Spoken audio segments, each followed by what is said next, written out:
Yo, welcome back to another episode of On Spot Sports. And before we get to our guest today, we have a big shout out for Living Sisu. Living Sisu is a platform and app that wants to give you all the tools to have success in your sport. Their main objective is to activate your lifestyle. So it's for active people. Enjoy discounts at companies like BioSteel, 30% off, Body Logics, the Goalie Guild. All his books are discounted. Roan, Lululemon for men, 20% off. Online stretching programs with Eccentrics, 1 full month free. They got super silent massage guns, 20% off those. And it's a great quality. It's way less expensive than a Theragun, and it's great quality. So there's so many more discounts that you guys will need to just become a member to see. So they want to provide you with anything you need for success. So come join the community. I'm a part of it. A bunch of other athletes are a part of it. So it's free to join. It takes 20 seconds to get exclusive offers to your sport, and it's definitely worth it. So do us a huge favor and go sign up for Living Sisu's membership. It's free, takes 20 seconds. So go do it, and we'll see you there. Living Sisu is a great company. We know one of the co-founders, Zach Fricali. He's a great guy. He's the co-founder. He does a lot of live streams on Instagram at Living Sisu, with a bunch of elite athletes, and you learn a lot from like the athletes' determination, their resiliency, everything to what made them become successful. So it's been a great experience so far. So go on. I'm gonna leave the link in the description. So go sign up. So welcome back to another episode of On Spot Sports. I'm Jack, and today's episode we are joined by former professional hockey goaltender and current Stop It Goaltending president, Brian Daccord. Brian is a former professional hockey goaltender who spent 7 seasons in the NLA League in Switzerland before becoming the president of one of the largest goaltending schools in the U.S., Stop It Goaltending. Brian has also done a ton of work with the Arizona Coyotes with goaltender operations, NHL goalie coach for the Boston Bruins, NHL goaltender scout for the Toronto Maple Leafs, and an NCAA Division I goaltending coach for Boston University. So this is going to be a really fun episode, Brian. So welcome to the show, Brian Daccord. That sounds busy. That sounds like I'm busy. It really does, but hey, you're busy with hockey. Like that, nothing better than that. Hockey's life. Man, I get so many titles going right now. So I'm the president of Stop It Goaltending. We train about 1,000 goals a year. Wow. I'm the director of goaltending development for Sens Arena, the virtual reality training app. I got my own app. I got my own my latest book out. I'm also the general manager of the Greatness Lab, which is a cognitive training facility. I like nonstop just working in goalies, trying to find different ways to make kids better, Yeah, absolutely. I love that you're staying busy with something you love about helping goaltenders. So that's if you can do something that you love, like you don't work a day in your life. There you go. Like, and it's funny, some friends were talking about retirement. I'm 57. They're talking about retirement. I'm like, well, what am I going to do different when I retire? What am I going to do? So Yeah. I love it. I love doing it. I'm passionate about it. And I'm just happy that I can help some kids. Yeah, that's awesome. I love that. It's like, how have you been? Like things have been different this past years. Like, how's everything going with you and like with training 1,000 plus goaltenders? You know what? The amazing thing is COVID wasn't too bad in the development business because at some points during this whole COVID, the only thing you could do is go train. So it was really a good opportunity for goalies to get some goalie specific training where they weren't bogged down with such performance issues of, having to play well, and they could just concentrate on the training. So I thought it was actually in a weird way, there were some benefits of it to give the goalies a chance to just bear down on what they needed to work on and try different things, whether it was yoga or meditation or juggling or, trying to do different things to make themselves better. Yeah, absolutely. And like I took that mindset as well. Like I did a lot of other things I try to learn how to juggle.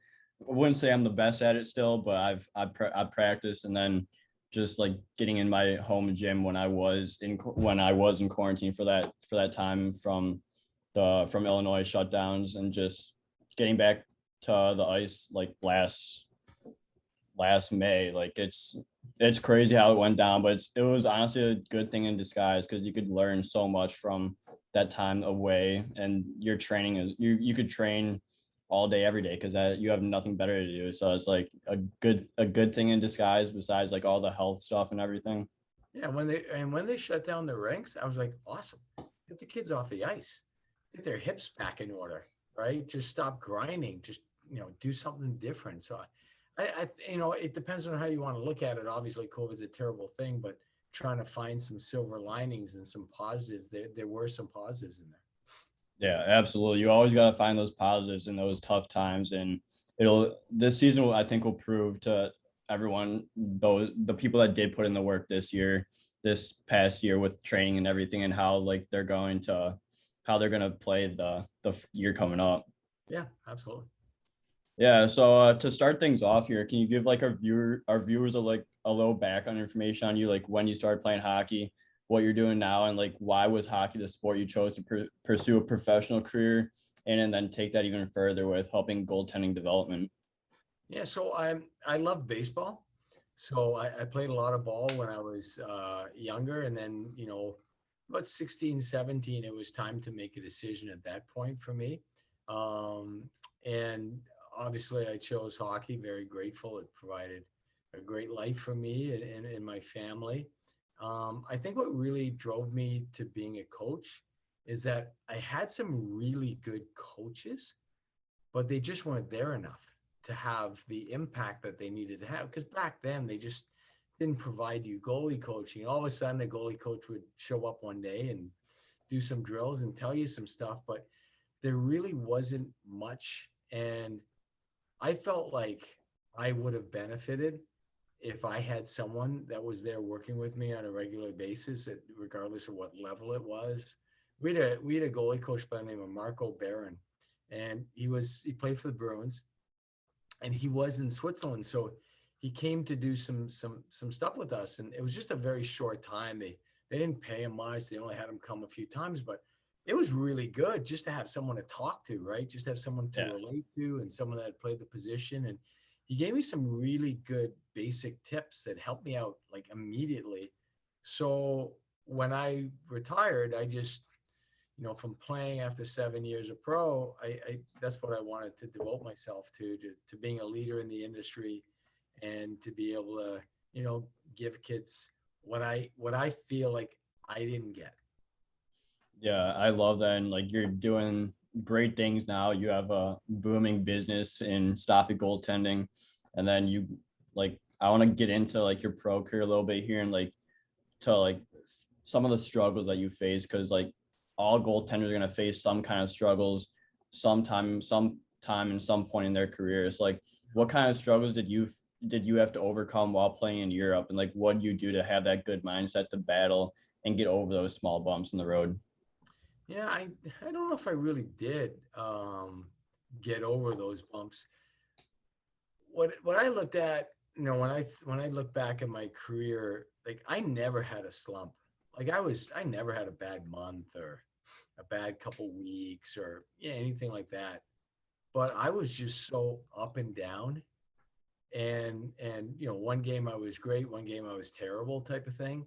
So I never was able to settle in and find that consistency where I could do that. And I I wish I would have known a little bit more about preparation and really got dialed in. Like kids today are so lucky to have, the knowledge, the internet, everything you can get. And I just didn't have a good game plan, and I didn't have a good base in which to be consistent.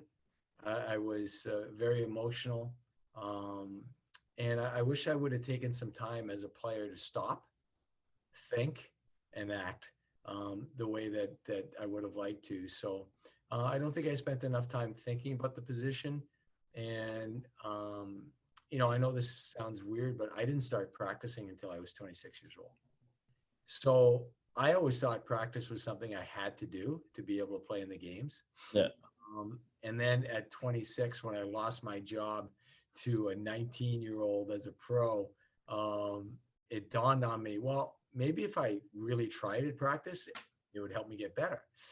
So it took me a while to kind of come around to get that part. But yeah, I mentally, physically, I was, 6'1". At that time when I was playing, that was a big goalie. That was like Mike Liute was the monster in net, and he was 6'1". So I was 6'1", athletic, could skate, but just lacked focus and consistency to gain the coach's trust. So that was my issue, and I don't think I ever figured it out. I don't think I Yeah. ever figured it out my whole career. I was just too up and down, too bad for those coaches I had. I officially apologize to all my coaches for my inconsistency as a goaltender. I try to be better as a coach. Yeah. So when you think about it now, like, and you think about like the practices that you had to, like, you should have like focused a little bit more in, and like, how important is that, like, focus and like treating practice? I would say like a game, but like, obviously you're gonna have a different intensity during a game than in a practice. But like, how important is it to be dialed in during practice while also keeping that energy for a game that you might have later that night? Yeah, one of the things that I love and I teach all the kids is Marty Brodeur's mantra, never get beat twice. So that's something that he would say to himself in practice. If he ever gave up a goal in practice, he'd say, never get beat twice. And it kept him dialed in. And, you talk about things all the time, like control what you can control. Yeah. You can't control some of the donkey drills in practice. You just, like, 8,000 shots coming at the same, you just can't control it. But if you're out there thinking, you're just trying to apply it to a game situation, and how this, like, take a drill, turn it into a goalie drill. Shut up, do the drill. It's not your decision, right? Don't complain. That doesn't help you at all. Go do the drill, but make it something where you can get something out of it, whether it's your address, your recoil, your save selection, your reading of the play, looking off puck. Like, there's so many things that you can do if you think a little bit and not just go through the motions. And then if you use the mantra, never get beat twice, then you're constantly training your brain to look forward and not back. So when there's a goal in a game, now you're not thinking about the goal. You're just ready to stop the next puck. Yeah, I love that. And just like, there's a bunch of like flow drills that happen in practice, and they're not really that goaltender friendly, but you just, like, I have that mindset of, like, you just got to do whatever you can as a goalie, like what you want to get out of it. Like, if you want to, like, have your hands go out farther, like, bit like more active hands, like, we're focused on that, like rebound control, save selection. Like, there's so much you could put into focus during a practice, even if you're doing like flow drills and guys are just whizzing it past you. Like, just focus on something. Well, the smart goalies figure out that they've got to be their own goalie coach, because most kids, as they're going along, like even some pros, right? East Coast League, you're lucky if you have a goalie coach. Yeah. You may see a goalie coach 1 week a month in the East Coast League. You got to be your own goalie coach. So I think that's the challenge for us as goalies, and that's the mental challenge. Like, I don't think it's hard to work hard. Yeah. Physically working hard, anybody can physically work hard, but how many guys are going to work hard up here? And that's a big difference between guys that make it and guys that don't. Yeah. So, like, can you go in more in detail with that? Because a lot of people, like, think it's physical, but it's also most of it's mental. Because, like, if you break down mentally, like, things are not going to go your way, and just it's going to become a lot harder. Yeah, well, your foundation has got to be strong, and your foundation is all based on the habits you have. And just take practice, right? What are your practice habits? What time do you get there? Do you roll out? Do you do the ladder? Do you do tennis balls? Do you do breathing? Like, what do you do to get ready for practice? Are you ready to go when practice comes around? And then, what are you doing when there's downtime in practice? Are you standing around, grabbing some water and just hanging while the coach is talking about the power play down to the other end? Or are you working on some skating drills? Are you working on your puck handling? Like, are you maximizing your time? So it's easy just to run through practice and work hard and try to stop the puck. It's hard to be totally engaged in that practice and trying to figure out what's really going to matter and what you should bear down on, and what isn't realistic and what is, right? Yeah. So I think it's important. I think it's important that, we take steps back and think about it. And most of the time we just, oh, this stupid drill, right? Doesn't Who does that help? It doesn't help anybody. No one. So you can get something out of everything. Not an issue. Yeah, I love that, because everything you do, you can get something out of it, and just don't stand there and just wait for everything to happen. Do stuff like skating drills, like you said, crease movements. Like there's so much. Don't wait for There's someone to do it. Yeah, Have your core exactly. group of skating drills, right?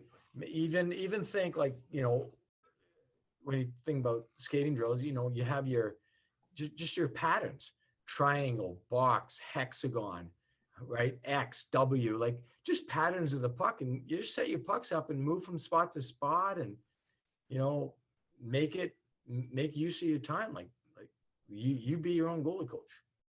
Yeah, exactly. So this leads into my next question. Like, what are some of like your goaltending like pillars? Like, what do you what do you want your goalies to have when you're training them, or when you're like scouting a guy? And so when I'm scouting a guy, I got 5 main pillars. The first pillar is net coverage. That doesn't mean you got to be 6'5". That means you got to fill the net. And filling the net is simply understanding when there's going to be a shot, and then stealing an inch, 2 inches, closing down the gap, shutting down the box. Like that's what net coverage is. And you don't have to be huge. There are guys in the NHL that are 5'11" that do a better job closing gaps than a 6'4", 6'5" guy. So it's not a size thing, it's a net coverage thing. Number 2 would be mobility. So goalies have to be able to move. The game is so fast east-west now. So skating is paramount. Number 3 would be the ability to read a release. And how you practice reading a release is not going down every stinking shot in practice. If you're going down every shot in practice, something's wrong. You're killing your hips. So you're just heading for problems, and you're not taking the time to work on reading the release, transferring that weight to your drive skate, moving, shifting into the puck. You're just going down, dropping, and reaching. And if you're dropping on every shot, well, you become like a robot. So your body just goes, oh, he's about to shoot, I'm dropping. So, as a coach, you're always saying, you teach your body to be your brain. And if you're going down every shot in practice, you're teaching your body, oh, someone shoots, I'm just going down. So now you start dropping a half second too early, and you're done. So the next pillar would be reading the play. That's getting to your spots, understanding how much gap you need, in what situation, understanding predicting where that puck's going to end up and where that shot's going to come from. So reading the game would be number 4. And number 5 is simply the ability to make a save. So one of the things that you could see as a scout is you can always tell the difference between a goalie who's trying to make saves versus a goalie who's trying not to get scored on. A goalie trying to make saves, like they're out there, they're trying to stop the puck. They're not acting like, oh my God, what if I give up a goal? No, they want the puck. Yeah. A guy that doesn't want to get scored on, he's hoping the guy doesn't shoot, the guy misses the net, the puck hits him. That's where their thought is. So one of the things that we teach here at Stop It is a little Mel Robbins. She's actually a personal growth expert, and not Tony Robbins, but Mel Robbins. And she's got a definition of confidence, and that is the ability to act. If you're acting, you're confident. If you're not acting, then you're not confident. So the minute you stop acting, you're not confident. So go out and stop a puck. Try to make a save. Yeah, I really love those pillars, because that's everything that goaltending leans on. Like you got to read it. You got to know how to read a play to get to that next level. Like those you are can't. The big ones. And then you get into rebound control and puck play and all those kind of stuff. But those would be my 5 big, pillars that you need to have. You need to close gaps. You need to fill net. You need to be able to move. You need to be able to read the release, read the play, and make a save. And then we get into what I call our differentiating factors. Where a guy with equal skill will be able to pull away from another guy or a girl because of the way they can handle the puck or because of the way they control their rebound. So it's like that my new app, the SIG Gameday. It's an objective way to evaluate goalies. It tracks your no rebound rate. And I'll tell you, all the best goalies have high no rebound rates. So think about it this way. So if you want a high no rebound rate, it's got to be compounding everything that you're doing. So think about this. You got to get in position. And the way to get in position, you got to be able to skate. True. Being in position is about understanding spatial awareness and understanding where you are and being square. Having a soft body where pucks are going to stick to you. Having a blocker to pop pucks up. Having a glove that catches pucks and takes whistle. I mean, that's pretty much, and just sucking up pucks with your body. Like, all those things compound. Oh, a stick that's able to steer pucks in the stands. Like, all those compound, and next thing you know, you have a really good no rebound rate. So just to put it in perspective, a good rebound rate, a no rebound rate is 33%. 1 out of every 3 shots should be a no rebound. 2 out of every 3 shots should be a positive outcome. That means your team gets it or there's no rebound. And only 1 out of 3 rebounds should result in possession of the other team. And that's like a few basic metrics that you can judge a goalie on. Yeah, I really enjoy like hearing that, because like all the like that's what separates good goaltenders from great goaltenders, and them being able to just direct pucks into the stands, have a good blocker, good glove, good rebound control, like just depth, like everything like that. It separates good goaltenders from great goaltenders. Absolutely. Yep. Yeah. All stuff like that.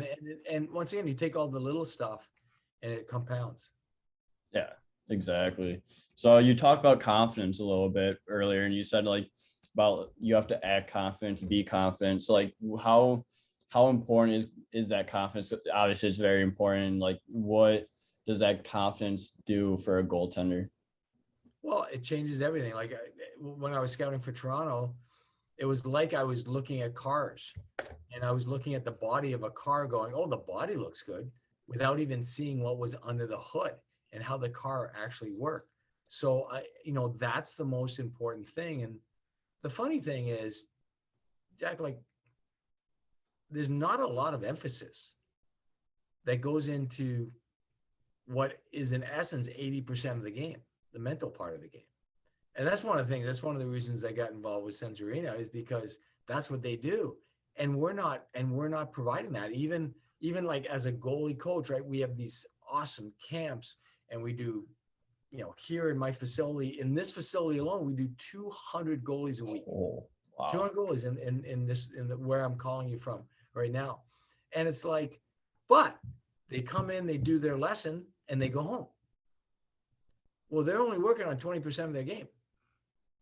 80% is the mindset. 80% is the confidence. 80% is how they think. 80% is having a short memory, right? 80% is being where your feet are, because that's what a goalie has to do. A goalie has to be in the present, and you got to learn to do that. So like, I'm in my office here. Right underneath me is the G Lab, the Greatness Lab. We actually make the goalies do a spin, which is before they do a drill, they do a posture change, a breathing technique, and an inner self-talk mantra. So it could be a gratitude statement. It could be a performance statement. It could be a, when did I overcome adversity? So as they're doing their posture change and they're breathing, they're talking to themselves, much like you talk to yourself on the ice. So like when you're on the ice, goalies need a performance statement. They need to have something, at least in 2 parts, that will drown out all their negative self-talk. So let's say if I ask you this, Jack, when you play well, what do you do on the ice? When you're on top of your game? I always have some positive thoughts in my head. Well, So what do you do? Are you aggressive? Are you passive? Do you control rebounds? Do you talk? Like when you're playing well, what do you do? I control my rebounds. My movements are smooth, and I'm seeing the puck really well, seeing the plays really well, and like I could read where the puck's going and how the So release is just take coming the off. first one. So you move smooth and you control your rebounds, right? So Yeah, now all you have to do is take that, move smooth, control my rebounds, move smooth, and you say that over and over. And while you're saying that, it's hard to say, holy crap, number 17's on the ice, right? It's yeah, hard to say, if I give up one more goal, I'm getting pulled. So you just say to yourself in a mantra over and over again what you do well. And that's all that can enter that thick skull, right?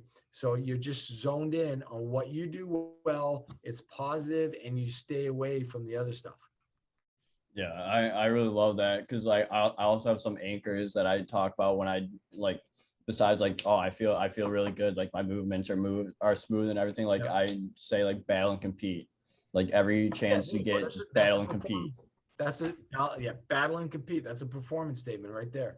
You just fill your mind with that stuff, and it just makes it really hard to get any other noise in there. Yeah, exactly. And it just makes everything so much better because you don't have time for those negative thoughts, like you said, and you're just thinking positive thoughts, and it translates from your mind into your game. Yep. Yeah, absolutely.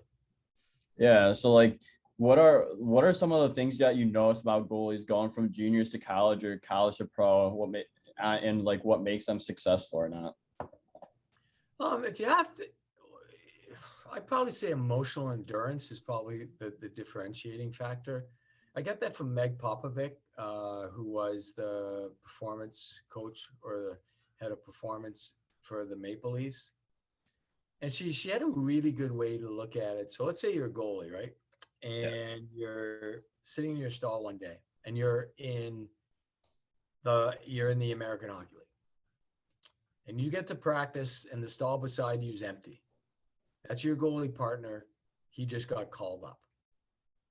Now your goalie partner went from making 80 grand a year to 800 grand a year in a day. Okay. Will you go out and have the same practice as you did the day before? So now take another day. Now you walk in and you look on the left and there's your goalie partner stuff gone. Your goalie partner just got sent to the East Coast League. He's your best friend. Are you going to be able to go out and practice the same way now that your best friend just got sent to the East Coast League? So that's emotional endurance. The ability to carry yourself and act the same way regardless of external stimuli. It's just like, I talk a lot to the kids about personal integrity. What are the standards you hold yourself to? Do you hold yourself accountable to those standards? Do you hold yourself to those standards regardless of whether coach told you you're playing the next game or you're not? Everything should be the same. Like we're all just habits, right? We're just compounding habits built one on top of each other. And as long as we can keep up with our habits and have high standards and do it consistently, eventually things should go in our favor.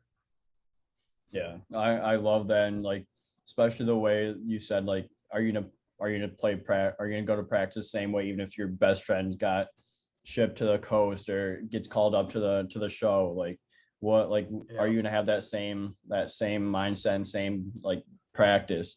And I find I really like that because if you don't, like you're not going to be able to succeed, and then you're gonna just get down on yourself when you see your friend get sent to the coast or like be super happy for, obviously you're gonna be super happy for your other guy that goes to the show, but like you're gonna be like it's just another opportunity to show what you can do and get better. Yes, absolutely. Yeah, so like what are like I want to go into tracking a little bit here. So like how important is tracking, like bringing that nose to the puck and watching the puck all the way into your pads and just seeing how how guys can like lean into the puck and just make a save look simple. Okay, so I didn't like how you leaned into that puck. So one of the things that I noticed is your shoulders, right? So what I love is those shoulders coming right into the puck, as opposed to when I see a shoulder go down and one go up, I know the hips aren't working the way I want them to. But one of the things that, like for me, tracking into the body, I'm big into the neck. And the way I kind of explain it is if you get a smother, right? Well, you got two ways to look at the smother. Here comes the smother. If you just naturally do it, you're going to look down like this. Yeah. But if you train your neck how to move, now you're going to look down like this. And now you can track all the way down. And think about a shot off your pad. If you think about your head like a turtle coming out of the turtle shell, that's how you've got to be able to track that body in and out. And so it takes a little practice to get that instead of this to get that. But after you get it, oh man, you're on top of everything. You're tracking everything in, everything out. You're right on top of it. Yeah, I really like that. It's an interesting point because I never really thought of it like that. But like you just have like the better mobility with your neck, and then you're able to track the puck in and out easier, and it's just a lot simpler. Those guys talk a lot about tracking down, and I'm a big into tracking down. And I don't know if you ever heard my stuff on the funnel. So like let's say I put my arms out here. Well, here's my funnel. That's how far my head should go. If my head turns sideways, guess what's going to happen in this shoulder? This shoulder's coming out. I don't want my head to turn sideways. I need my head out and inside the funnel so that my shoulder stays right in it and I'm not letting any space. I'm just filling net, keeping my shoulders and keeping massive. I always make the same joke with the kids. I say, be a big ass goalie, not a goalie with a big ass. That's a good one. Never heard of that one before, but that's a good one. I like it. Yeah. So like, what are some like tracking drills that goalies can do to help themselves get better, track the puck better, and like, what are some things for like the mobility of the neck to actually like help with tracking in and out of the pucks? Well, I'll tell you right off the bat, one of the best things ever created was that Sense Arena and the screen drills. Because the problem with practice, no one wants to stand in front of the net. And I wouldn't want to stand in front of the net either, would you? No. I think they're nuts. We're the ones with equipment on when guys are shooting. So the cool thing about Sense Arena is, boom, you're looking on both sides. You're working to find the puck. There's static screens. There's flash screens, there's stationary screens. So you can really get work done in that. And when it comes to tracking, like it's for me in terms of drills or whatnot, it's really up to you. And one of the things that drives me absolutely nutty is when a goalie breaks visual attachment after a save. So like here's a save, the puck's going over there, and they break visual attachment and they're ready to look for the next puck or whatever. I'm like, no, this is the game. This is the most important thing, is tracking in your body out, and go get on that puck. So it just kills me when a goalie will cut a drill short as soon as that puck leaves his or her body. It drives me crazy. So I think that we can really work on it's about staying visually attached. The best goalies stay visually attached longer. So one thing when you're scouting, you look to see how many times a goalie has to reattach to the puck. It's a really tell that they're not very good at tracking the puck. Yeah, that's a really good point. I enjoy that point a lot. I have one good point a podcast. That's basically that. You said many good points. Right there. One good point of podcast. One good point a podcast. I like that. Hey, it's something that everyone can get out of with that point. So it's all there. But yeah, with or like I like how you went into the screens a little bit, because especially when you get into games, like you're gonna be screened constantly, and you're gonna have to battle through the screens, look over guys, look from the side. Like what are some good tactics for looking through screens and like just battling through those screens, especially like if you're a smaller goalie, and then like if you're a bigger guy, like just like looking around the guys? Yeah, I think the first rule of thumb that stands true, regardless of the situation, is trying to look to your short side first. I think that's your priority. And then the higher the knee flexion, the better off you are. So if you can track with a high knee flexion, you're not blowing your quads out trying to track a play and stay with the play, and now you're exhausted 20 seconds in. I think there's a lot of value to that. So you just want to stay. Let's say the puck was on my blocker side. I just want to stay on my blocker side and look around that side because I don't want to get beat with a short side goal. Yeah. That's what I don't want. So I think that when you're working with screens, that's what you're thinking about. I don't mind using my free hand to control the hips of the player in front of me. So I know that if I hit their left hip, they're going to turn right. And if I come through their right hip, they're going to turn left. So you can almost open up a lane for yourself. At the same time, I really don't like goalies that get too tight on the screener so that it inhibits there. So I think you're trying to find that space where you're taking your gap away. You've got room to move and room to operate. And if you need to give a little shot, right, a little hip off the hip, you're able to move them off the hip. You don't want to get up in the back because then they'll go over, and then Yeah. you're going to take a penalty, right? You don't want to whack them in the ankles like we used to do in the old days. Anybody coming in front of the net, they get a whack in their ankles. We don't do that anymore. That's a penalty, unfortunately. Yeah. Yeah, but I like how you said like finding that balance, because you like you said, you don't want to be too tight because guy could just topple over you, and then like find that balance where you could like still move around and not be congested or constricted just from the other guy. Yep. Yeah, so I want to get into Sense Arena a little bit here, because I know we've talked about Sense Arena a little bit here. So like what exactly is Sense Arena for those that don't know, and like some of the benefits that comes with the VR program?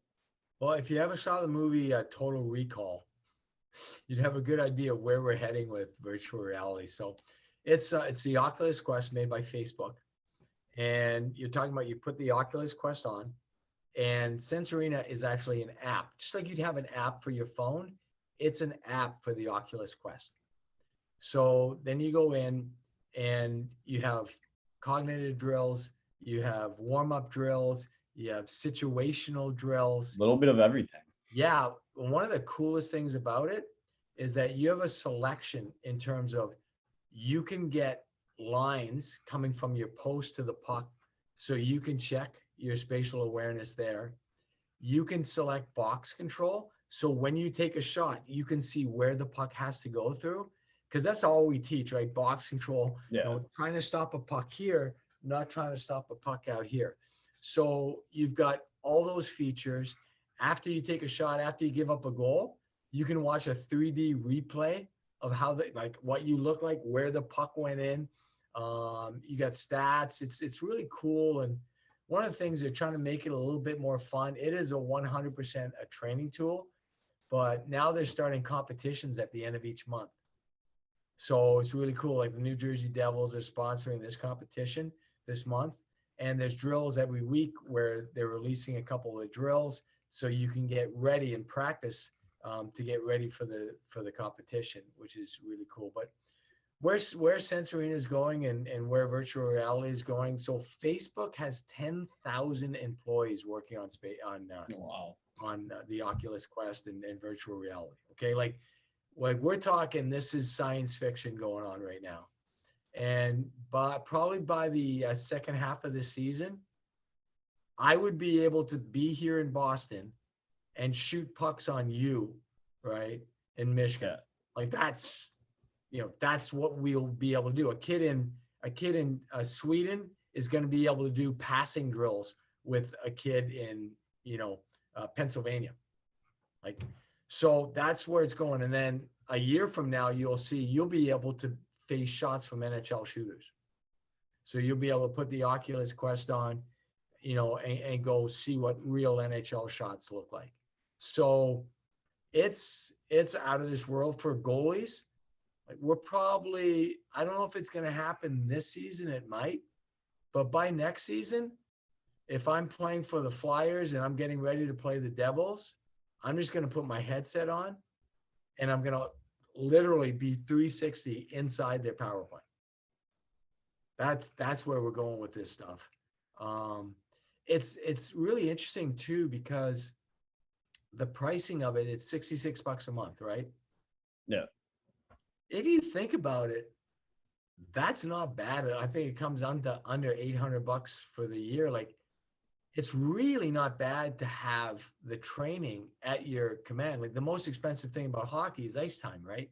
Yeah. So now with the Sense Arena, you don't have to worry about the ice time. You don't have to worry about the hip wear and tear because you don't go down. And the neat thing is, if you're like me, I suffered a lot from anxiety. I actually did a talk today about that on Instagram Live. But for me, anxiety was the biggest issue. If I had a Sense Arena, I just go put it on at any time. When I started feeling anxious, I could go take some shots and feel better about myself. Yeah, it's crazy. It's crazy the way technology is going. Like how the VR system and like all the virtual reality stuff is going. Like how the technology is gonna bring everyone's game to a next level, because you literally have training right at your tips of your fingers. Like it's insane. Yeah, no, it is absolutely crazy. Yeah, so that's insane. Like, it's just gonna get more and more advanced every single year, and that they have to develop the system even more. It's gonna be crazy soon. Yeah, it will be within 3 to 5 years. It's gonna be it'll be literally mind blowing. Yeah. Yeah, that's crazy. So I want to go into your new app now. Okay, cool. So like, can you explain your new app to everyone, and like some of the benefits it provides to all goaltenders, and how people can get it? Yeah, so so personally, I've been at this for a long time, and one of the things that drives me absolutely crazy is the assessment and the evaluation process of goalies. And I just wanted to create something that would create an even playing field for all goalies. Yeah. And that is what I came up with, SIG Gameday on the App Store. And it's like, what happens is it tracks goal expectancy, what the average goalie is going to give up in that game based on the shot types that they have. Yeah. So now, instead of goals against average and save percentage, if you play in a good team, you're going to have a good save percentage and good goals against average. Yeah. But what you can't hide is your actual goal expectancy. So therefore, if you play a game and you're on a kick-ass team and you win 7-3, maybe your goal expectancy was only 2.2, and you gave up 3 goals. So you won the game, but guess what? You weren't average. And the app doesn't know whether you're 6'5" or 5'4". Yeah. The app doesn't know anything about where you're from or whether you should be the starter or whether you should be the backup. So it objectively tracks goal expectancy versus actual. It tracks rebound control based on possession, glove performance, and playmaking based on possession as well. So it kicks out a 2-page report after the game. It uses AI to write out a report based on the numbers that were submitted. So now a goalie plays. Most goalies don't get any feedback, let alone feedback right after a game. Yeah. Boom. Right there, they read about their game. Geez, my rebound control wasn't as good as I thought. Or, man, they had a bunch of great A's. So it allows you to get a feel for your game without lying in bed after the game thinking about it, right? So now it actually hands it to you. So what it also does is it creates the angst, right? It eliminates the angst between the goalie coach and the coach, the goalie coach and the goalie and their parents, because they're just looking at the app. The app's saying how the game went in an objective way with no opinion. Yeah. So now you can't get mad at the app. It's just a tablet or a phone. So now you can have a conversation. You're on the same team. Yeah, that's crazy how like the technology and that's like all there, and like it gives like you don't have to go to bed thinking about your entire game. Like it's right there at your fingertips. Like, how long did it take to develop all this, and like what went into developing the app? It took 2 years, and mostly getting your averages close to 1,000 games, and then you know it's interesting, getting the 20 shot types placed in a way where it was intuitive, because as a scout, you want your eyes on the game. So when you're using notes, and you're a scout and you're writing down everything, now it's tap tap and you're back on it, tap tap, back on it. So it allows you to watch the game and then have accurate stats at the end of the game. And there's some great products out there that do unbelievable job with statistics, but they do it off of the video. They don't do it live. So the difference between my app is, even though you can use it on video, it also, you can get it right here. So, I'm a goal coach at BU, so we played Holy Cross on Saturday night last week. By the time the coach got from the bench to the coach's office, he had my game report, 2 pages on the game. Before the goalie, Drew Comesso, started to get changed in the locker room, on his phone, he had his game report, all the numbers. Wow. It's right there, right? Yeah, it's pretty just cool. Super quick. Yeah, that's awesome. Just like that you're able to just get everything right then and there, and like you don't have to wait like a day or a couple hours before getting all this information. Like it's literally right there. Yes. Yeah. Yeah, that's awesome. So while you're also doing all of this, you also are an author of two books that I see, Hockey Goaltending and How to Be a Goalie Parent. So like what Hockey went in? actually has 2 versions. Oh, yeah. So like, can you go into detail about these books and like what went into creating them? Yeah. So I wrote Hockey Goaltending while I was still playing. And then I wrote the follow-up while I was coaching. It has a DVD in it, so you know how old that book is. And then my latest book is How to Be a Goalie Parent, and that stemmed from when my older son Joey, he was at Arizona State, and I got my younger son in Manchester, New Hampshire at St. Anselm College. But when Joey signed as a junior, he played on a Saturday night in the NCAA regionals. And then that Thursday, he was playing the Buffalo Sabres in Buffalo on Jack Eichel bobblehead night. So we got all our family to the game, and I was flying back with my wife, Daniela, and we had talked for about 24 hours. It was all about how Joey got there. And then I said to Daniela on the way home, I go, it was so hard for us to make these decisions. And I live, eat, sleep, and breathe in the goalie world. What do parents do that don't? What do parents do if they never were hockey players?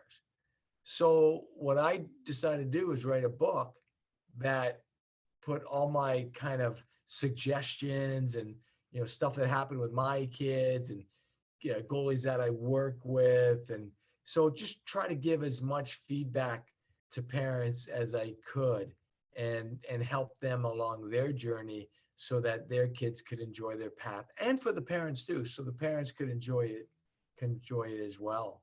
I got a great part in the book regarding that.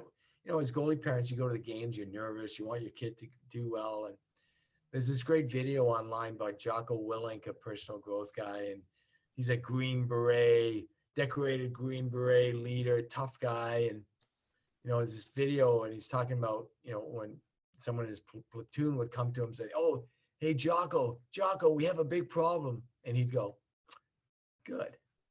Because he knew if it was a good situation, great. If it was a bad situation, you get stronger.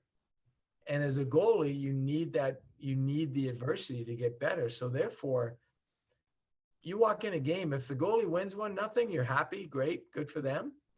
If they get lit up 7-0, good.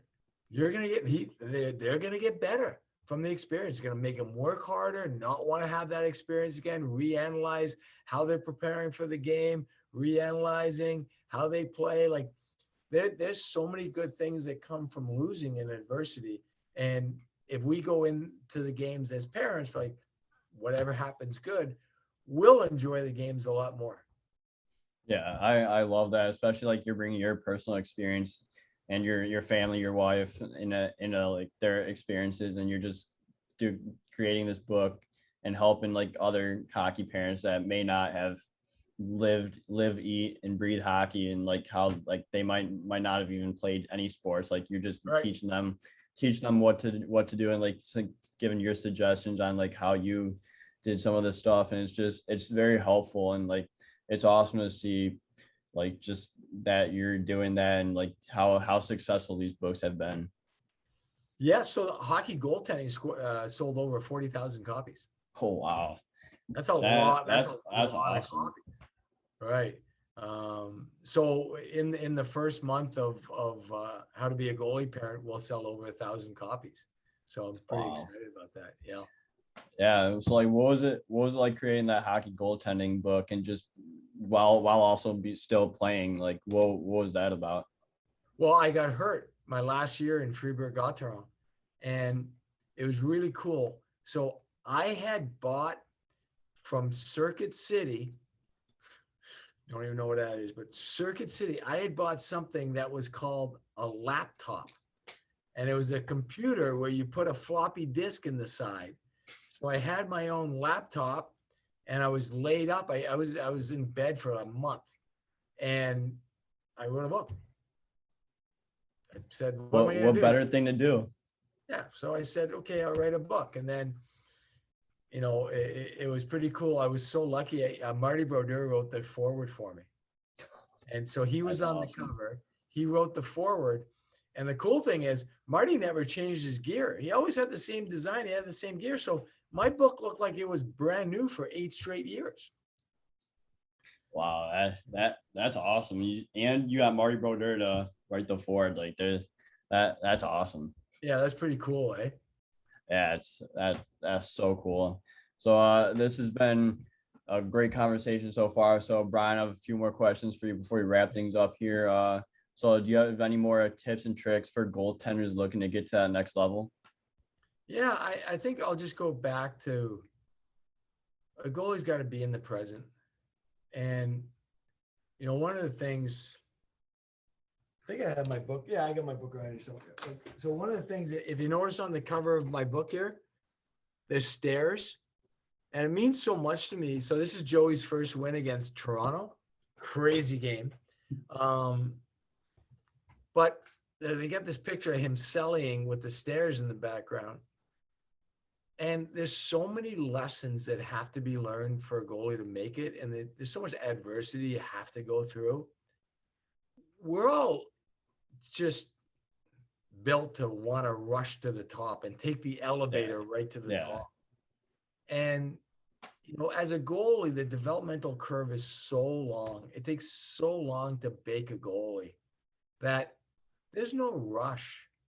And you've got to go through each step to be able to have that foundation, that base, to be able to survive the next level and the next level. So I would say with goalies, like, be 100% engulfed in where you are, whatever team. If you go to a tournament and you play on the purple and yellow team, just get into playing on the purple and yellow team. Don't worry about scouts and stats, and just go play and just be in the moment. And you got one thing to think about, and that is trying to win a game. Just not how you look, or if the last goal was bad, or what's going on. Just stay in the moment. Try to stop the next puck. That's all. If you can just kind of stay there, 10 times better off. Yeah, that's an awesome tip. And I like how like you use the stairs, because no path is easy. Like you're gonna face adversity. You're gonna go have those ups and downs like constantly. You're gonna face adversity. Like to get to the top, like there's nothing easy, and you just got to go through everything, every situation possible to get there. And if it's easy, you're not going to be ready when you get there. Yeah, exactly. It's not how that works. Not gonna help you out. So yeah, exactly. So my next question for you is what's been like your favorite moment as a coach, and then in your professional career? My favorite moment as a coach was probably being on the ice in Montreal at morning skate, and my dad being there, and then bringing him into the locker room, meet all the guys, That's best probably times. favorite. That's probably my favorite moment as a coach. I was very fortunate. We won the DEL championship in Germany. So Jeff Ward was the head coach. Jay Leach, who's now with Seattle, was the assistant coach. We had a great crew there, and so that was really fun. It was fun to win. It's hard to win. It is. It's hard to win. So yeah, that's actually that picture over there. You know, so that's probably a good memory for me. I think that the best is when I get an email from a parent and just something good about their kid and how somehow, whether it was my company or what I did, and helped someone. Like, I'm a teacher. I just like to teach. Yeah. I wish I was a better student back in the day, but I do. I just like to teach and help, and it's so gratifying to help other goalies. The goalie fraternity is awesome. And just great people. It's just so much fun to be part of the goalie fraternity. So I'm very fortunate to do what I do. Yeah, absolutely. I love that. And then my next question is, how important is it to be a student of the game, no matter your age or skill level? Like, you could be a youth goalie learning, or you could be a pro, and the pros learn every day. Like, how important is it to be a student of the game? Well, you have to, because it keeps on changing, It right? does. The way we play things, it's so funny, because I'll be on the ice and I'm coaching, and I'll be like, hey, if you were here 5 years ago, I'd be telling you the exact opposite of what I'm telling you now. Because we're always changing how we do things, and there's always new technique and new ways to do stuff. And sometimes, like, I'll see something and I'll go, like, I'm doing a camp. This is a long time ago, and I got John Van Beesbrook as one of my instructors, and Beezer is showing a way to track behind the net, and I'm looking at it going, oh my God, I would never teach this. And then 2 months later, I'm teaching it, right? So it's just, you can learn from everybody. What I recommend kids, they end up on NHL.com and watch the score, go to the scores and watch your 3-minute game highlights. That's a master's course in goaltending. You're watching the best goalies in the NHL make saves and get scored on. Like, it's a master's course. Yeah, you have so many different resources now. Like, you have NHL.com, you have YouTube, you search up different goaltenders. Like, How about for goalies, In Goal Magazine? In Goal Magazine too. Are you a subscriber? I am not, but I really want to be. Oh yeah. So if you do the premium thing, it's only a few bucks a month. Yeah. They have what they call pro reads, and you sit there and you watch an NHL goalie, and the NHL goalie's watching the clips and talking through what they're seeing and what they think. And oh my God, you just melt there as a goalie geek going, this is sick. Like, you're listening to Carey Price break down why he does what he does. Like, it's priceless stuff. So, you have resources like that. I mean, from off ice training, Maria Mountain, right? Like, that's the difference with technology now. Like, you can get trained by the best in the business, and you don't have to go anywhere. You don't have to live in Ontario to train with Maria Mountain. Like, it's crazy what you can do. And even with Sense Arena, right? You got practice plans by Bill Ranford, right? So it's really cool what you can do. Yeah, it's all right at your fingertips. There's no excuses on why you can't get better. No, there are no excuses. Like, if you want it, it's there. If you want it, it's there. And it's not like lower level stuff. You got high level stuff at your fingertips when you want it. Yeah, exactly. And like, if you want it, go get it. Yeah. You got this podcast. What's better than this? Exactly. Exactly. So my final question for you is, you've been an NHL goaltending coach. You've been pretty much everywhere. So, like, what makes or breaks an NHL goalie? Yeah. So I'll go back to that emotional endurance. That's what it is. You look at Corey Schneider, we used to call him the businessman, business. Like you get the same thing. To be successful as a goalie, you have to have the trust of the coach. And the only way you have the trust is to give him what he wants game in, game out. So he knows your focus is going to be there. He knows your concentration is going to be there, and he knows your effort. We can only really control our focus, our attitude, and our effort. That's really what's in our control. So control those things. And if you control those things, the coach is going to trust you. Yeah. If you can't, the coach isn't going to trust you. And that's when you end up goalies like me back in the day, yo-yo up and down. Yeah. All about trust and working on what you can control, and that's all there is to it. Like you just gotta, if the coaches trust you, you trust yourself. Like you're gonna go out there and hopefully succeed and put up some wins. Absolutely. Yeah. So Brian, this has been so much fun. So thank you so much for coming on the show. I really appreciate your time. I want to wish you the best of luck with everything with Stop It Goaltending. And hopefully maybe one day I could come down and Stop It Goaltending and get some training in. That'd be awesome. I'll shoot some pucks at you. Yeah, that'd be fun. If you can't stop me, then you've got bigger problems. I can't help you if you can't stop me. I will take that on. Okay, awesome. Well, thank you so much. I appreciate it. And all the goalies out there, good luck this season. We're just getting going, and just stay in the now. Just stay in the present and control your attitude, your effort, and your focus. Yeah, there we go. Love it.